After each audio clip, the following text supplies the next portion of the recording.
Assalamualaikum warahmatullahi wabarakatuh. Perkenalkan, nama saya Lutfia Effendi, mahasiswa Winsu dari Perbankan Syariah 3A, Fakultas Ekonomi Bisnis Islam.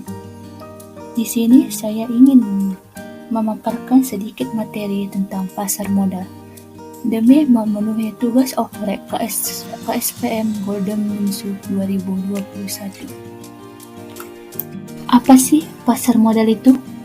Menurut Undang-Undang Nomor 8 Tahun 1995, pasar modal pasal 1 ayat 4 menjelaskan pihak yang menyelenggarakan dan menyediakan sistem atau sarana untuk mempertemukan penawaran jual dan beli efek pihak-pihak lain dengan tujuan memperdagangkan efek di antara mereka.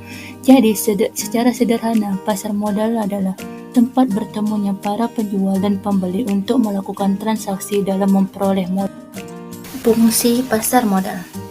Sebenarnya fungsi pasar modal yang saya ketahui itu ada dua, fungsi ekonomi dan fungsi keuangan. Fungsi ekonomi itu mewujudkan pertemuan dua kepentingan, yaitu pihak yang memiliki kelebihan dana dengan pihak yang memerlukan dana. Yang kedua, fungsi keuangan, memberikan kemungkinan dan kesempatan untuk memperoleh imbalan bagi pemilik dana melalui investasi.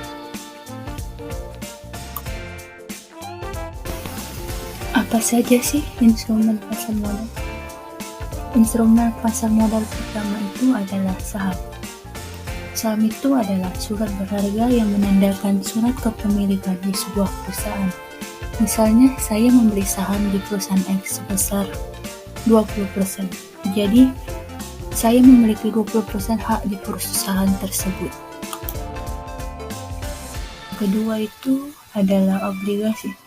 Obligasi itu adalah sarana menghimpun dana dari masyarakat dengan timbal hasil yang ditentukan di awal dalam bentuk kupon. Yang ketiga itu adalah reksadana. Reksadana itu adalah instrumen investasi yang mana kita menyerahkan modal kepada manajer investasi untuk diolah oleh mereka.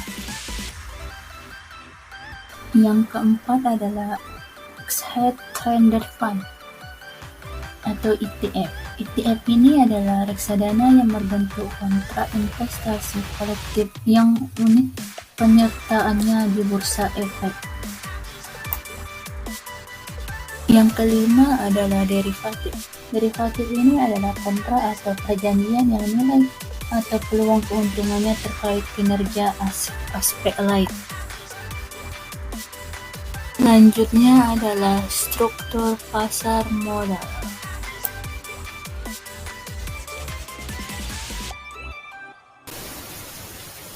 Pada struktur pasar modal syariah berdasarkan Otoritas Jasa Keuangan terdiri dari KVEI, Clearing Penjamin Efek Indonesia, IDX Bursa Efek Indonesia, KASEI, Custodian Central Efek Indonesia, yang membawai beberapa perusahaan. Yang pertama itu perusahaan efek, penjamin emisi, manajemen investasi, perantar perdagangan efek, dan emiten, perusahaan publik, reksadana, investor, institusi, dan retail.